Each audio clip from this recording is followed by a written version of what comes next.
Okay, we're back in the shop today. Here's the little knife I was working on yesterday. I put a little handle on it. It's kind of an unusual shape. It's surprisingly comfortable though. I don't know, kind of like how it turned out. It's just held together with this little pin in here. You can kind of pull it out. Pin comes out and then the blade comes out. Yeah, just like that. And then when the pin is in and it's in, it's solid, doesn't move around at all. But yeah. So you might be tempted to ask, can you make a knife from rebar? The short answer is not really. Rebar is not really an ideal steel to make this kind of tool out of. The reason for that obviously is that it's designed not for being good knife steel, but actually for its tensile strength for construction and stuff, which it's good at. But obviously that doesn't make a very ideal knife.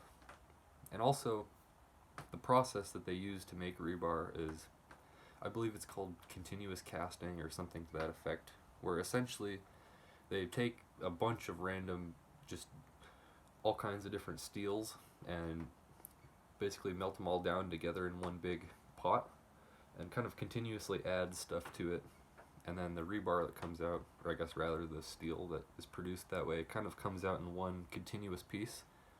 So it's really a mixture of all sorts of different grades of steel. In fact, there's actually at least one case of a bunch of old medical equipment being recycled, and actually some radioactive material being recycled by accident.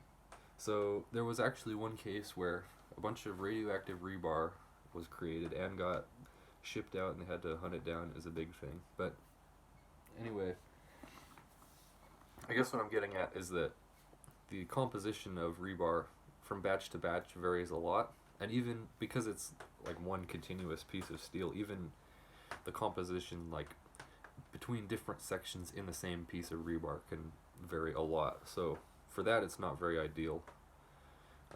Every piece is kind of unique. That being said, I think rebar is a good thing to practice on. It's very abundant, it's easy to find. You can practice on it pretty well and build up your skills without using actual expensive steel, or more quality steel, I guess, without ruining something. But yeah, that's my thoughts on rebar. Yeah. Cool. Well, peace out, and I guess I'll see you later.